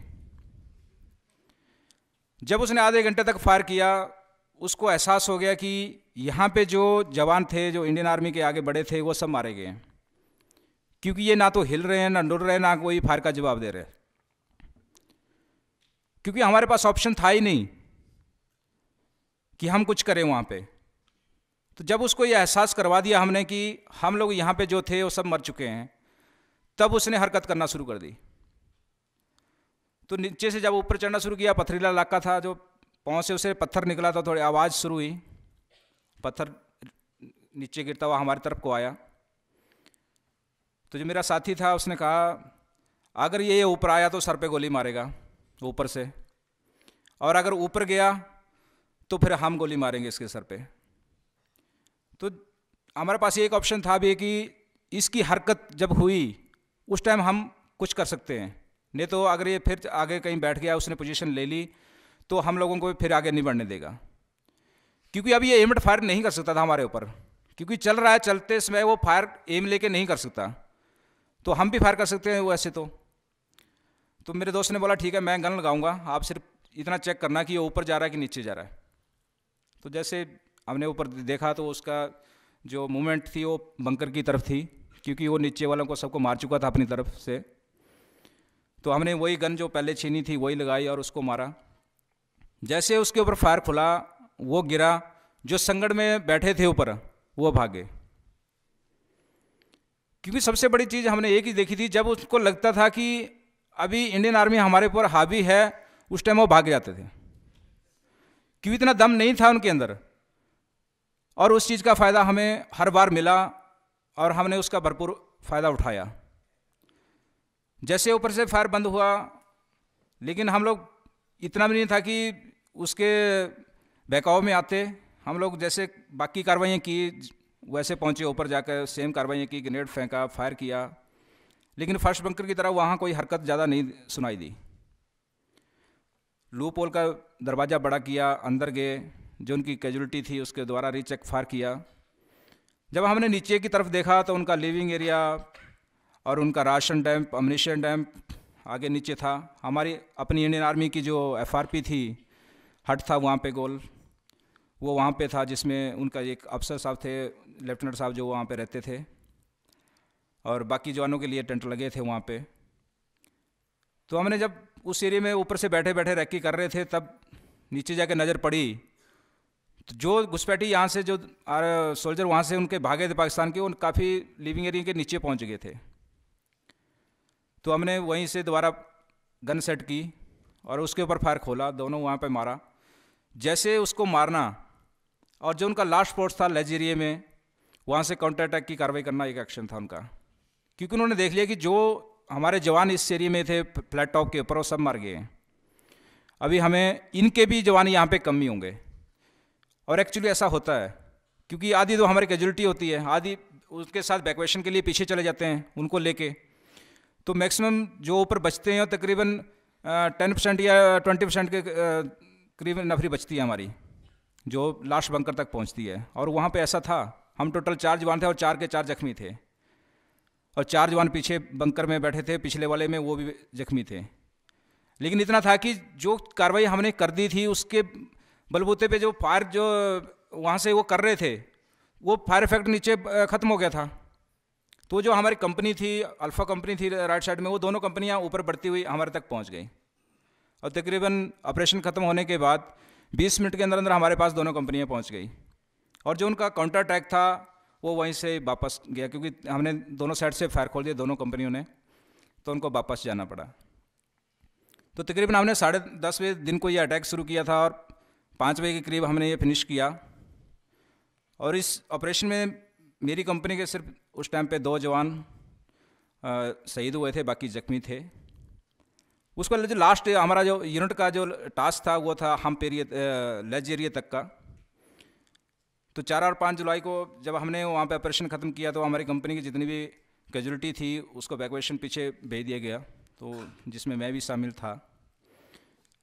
उसके बाद 6 और 7 जुलाई को दूसरी कंपनी को दोबारा टास्क मिला, डेल्टा कंपनी को, जिसमें कैप्टन बत्रा उसमें दोबारा गए।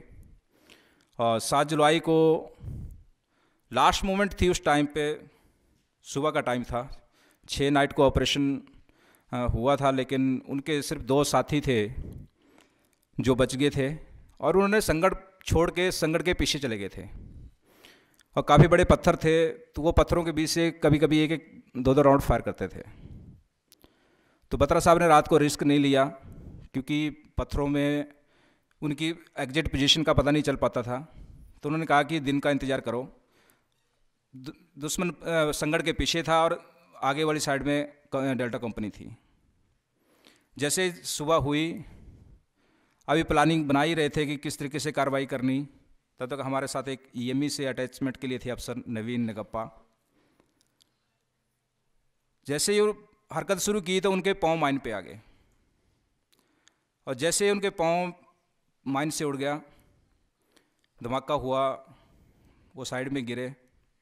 तो बत्रा साहब उनके बाईं साइड में थे आगे, वो अपनी जगह छोड़ के पीछे आ गए नगप्पा साहब के पास। दुश्मन ने इस चीज़ का फ़ायदा उठा लिया कि जब यहाँ पे माइन फटा तो इनका ध्यान मेरी तरफ नहीं है, अपनी कैजुअलिटी की तरफ है। और वो चीज़ थी, उस टाइम पे ऐसा था, सुबह का टाइम था, फर्स्ट लाइट थी और सबका ध्यान अपने जवान की तरफ चला गया। जब माइन फटा, उस चीज़ का फ़ायदा उठा के वो बाहर निकल गए, क्योंकि उनको पता था कि हमने मरना है, भागने का रास्ता उनके लिए कोई नहीं था। पीछे बिल्कुल खड़ी चट्टान थी, उस पर वो छलांग लगा नहीं सकते थे। आगे की तरफ डेल्टा कंपनी थी तो आगे वो आ नहीं सकते थे। तो उनको पता था कि जब तक हैं तब तक ही हैं, उसके बाद कोई आइडिया नहीं कि कब ये आके ऊपर फायर कर देंगे। तो उन्होंने उस चीज़ का फ़ायदा उठाया माइन ब्लास्ट होने का, और वो बाहर आके फायर खोल दिया, जिससे कि बत्रा साहब नवीन के पास से वापस अपनी जगह पे आने वाले थे। जैसे वो वहाँ से घूमे तब तक उन्होंने सामने से ब्रस्ट कर दिया, तो उन्हें चेस्ट में सामने ब्रस्ट फायर लगा था, तो वो तो वहीं पे शहीद हो गए थे। तब तक जो पीछे जवान था उसने तब तक उन दोनों को मार दिया, लेकिन तब तक देर हो चुकी थी। तब तक विक्रम बत्रा साहब शहीद हो चुके थे और यूनिट ने भी अपना जो टास्क था वो पूरा कर चुका था। तो इस पूरे ऑपरेशन के दौरान एक अफसर 7 जवान फर्स्ट ऑपरेशन में द्रास में डेथ हुए और सेम कैजुअलिटी मस्को वाले ऑपरेशन में भी एक अफसर 7 जवान वहाँ पे शहीद हुए। टोटल 2 अफसर 14 जवान हमारे शहीद हुए। 110 हमारे इंजर्ड थे, वो भी इतनी ज़्यादा हालात में थे कि अगर हमारे डॉक्टर साहब वहाँ पे उनके साथ नहीं होते तो शायद और ज़्यादा कैजुअलिटी होती। आपके पूना शहर के हैं राजेश हडाओ, अभी मेरे पास ये देहरादून में आ गए, वहाँ रुड़की में, यहीं से पूना में थे वो पहले। उन्होंने जिस भी जवान को हाथ लगाया, चाहे उसकी बाजू कटी है चाहे टांग कटी है, जिसको उन्होंने हाथ लगाया वो जवान आज जीवित है। और जो जवान डॉक्टर साहब तक नहीं पहुंच पाया, आरटी शेलिंग की वजह से या किसी और वजह से वो जवान को चाहे टांग में गोली लगी चाहे बाजू में गोली लगी, वो जवान हमारा डेथ था। सबसे बड़ी बात थी कि जब डॉक्टर साहब किसी को ट्रीटमेंट करता था तो हमारे अंदर एक चीज़, एक भावना जागती थी कि हमें ट्रीटमेंट मिल चुका, अभी हम नहीं मरने वाले। क्योंकि हमेशा आपने सुना है कि गोली का जो जहर है वो शरीर में फैल जाता है, तो कईयों का तो धड़कन और तेज हो जाती है कि मेरे को तो गोली लगी है, मेरे शरीर में पॉइजन फैल जाएगा। डॉक्टर साहब चाहे पानी का इंजेक्शन दे दे, चाहे सर दर्द का टेबलेट दे दे और खा लिया तो समझ लो कि वो इन्फेक्शन जो है वो ख़त्म हो गया। और वही चीज़ हमारे साथ थी, हमें नहीं पता। डॉक्टर साहब खुद बोलते हैं, मुझे खुद पता नहीं है मैंने कौन सी दवाई दी है, लेकिन इतना था कि हर फाइटिंग कंपनी के साथ जिस कंपनी का अटैक जिस रात को होना है, डॉक्टर साहब उस कंपनी के साथ रहा, जबकि कभी डॉक्टर साहब उस कंपनी के साथ नहीं रहते। हर यानी 100 मीटर या 200 मीटर के ऊपर डॉक्टर साहब था हमारे साथ, और उनको वहाँ पे अवार्ड मिला था, सेना मेडल, इसी ऑपरेशन के दौरान।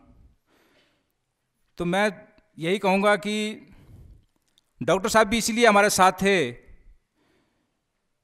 क्योंकि उनको जो शक्ति ऊपर वाले ने दी, उसी की वजह से हमारा जो कैजुअलिटी आज कम थी। नहीं तो बाकी यूनिटों का जो इतिहास है आप देखना, यादव साहब को जैसे यूनिट का या जाट का या सिख का, काफ़ी ऑपरेशनों में काफ़ी एक एक ऑपरेशन में इतनी कैजुअलिटी जितनी हमारी टोटल मिला के 4 ऑपरेशन में है। कई यूनिटों की एक एक ऑपरेशन के अंदर इतनी कैजुअलिटी थी। ये सारा तभी मैं कह रहा हूँ कि जितनी भी कैजुअलिटी कम हुई वो डॉक्टर साहब की वजह से, क्योंकि इंजर्ड इतने ज़्यादा थे हमारे कि उनमें से कुछ भी हो सकता था। तो इस ऑपरेशन के दौरान, कारगिल ऑपरेशन के दौरान, हमारे बटालियन को बाद में अवार्ड्स जो मिले, 2 पीबीसी, 8 वीआरसी और 15 सेना मेडल, और बाद में यूनिट को theatre honour Dras Mushkoh, battle honour, unit chief of army staff unit citation. लेकिन यूनिट ने जो इतिहास वहाँ पे रचा, या यूनिट के जवान अफसर ने जो वहाँ पे कार्रवाई की, वो किसी एक इंडिविजुअल की नहीं थी। मैं वहाँ पे कहूँ कि मुझे ये अवार्ड दिया गया कि मैंने ये कार्रवाई की, नो। जो मेरे साथ वाले थे, मेरे से ज़्यादा तो उन्होंने की होगी, जिनका वहाँ पे नाम भी नहीं होगा। मैं अकेला ऊपर तक नहीं चढ़ सकता, सिंगल आदमी कोई कुछ नहीं कर सकता जब तक दूसरे का सपोर्ट नहीं होगा। जो जवान शहीद हुए उनकी कुर्बानी कोई कम नहीं थी, उन्होंने तो अपना सर्वस्व निछावर किया उस चीज़ के लिए। लेकिन ये किस्मत के खेल हैं, नाम सबका जाता है। शायद जो जवान अब इसमें हमारे साथ नहीं हैं, वो इस चीज़ के हकदार थे। हम मानते हैं कि उनकी बदौलत आज हम यहाँ हैं।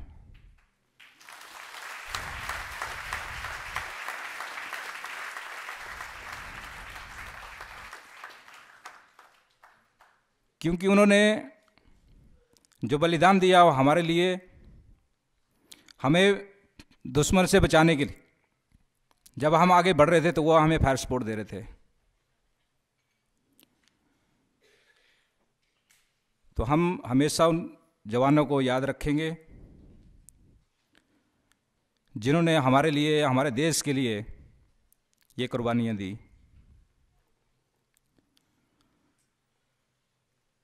मैं ज़्यादा समय न लेता हुआ यहीं पे समाप्त करता हूँ,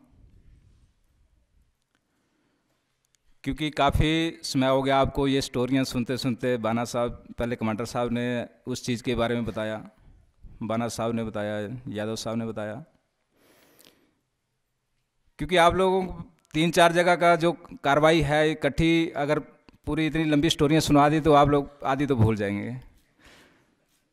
तो क्योंकि फौजी आदमी तकरीबन समझ जाता है, क्योंकि हमारे कुछ वर्ड जो फौज से संबंधित रहते हैं हमारी ट्रेनिंग से, सिविलियन को थोड़ा जो इस चीज़ से टच नहीं है उन्हें कुछ एक चीज़ों का पता नहीं चल पाया होगा कि इन्होंने क्या कहा था। अगर किसी को ऐसा है कि आपने कुछ कहा था और उन चीज़ों का हमें पता नहीं चल पाया कि आपने वो चीज़ क्या थी, कहा था, तो आप पूछ सकते हैं। ओके, इन्हीं शब्दों के साथ एक बार फिर यहाँ की संस्था और यहाँ के लोगों का और बच्चों का मैं एक फिर से धन्यवाद करना चाहूँगा कि आज मुझे स्टेज पे जो आपने सम्मान दिया, मैं इस चीज़ को कभी नहीं भूलूँगा। 3-4 दिन से पूना में जो घूमने जो सम्मान मिला वो मैं सदा अपने याद करता रहूँगा, और कभी यहाँ पे आया तो आप लोगों से दोबारा कभी मिलूँगा। ओके, इन्हीं शब्दों के साथ जय हिंद, जय भारत। Thank you.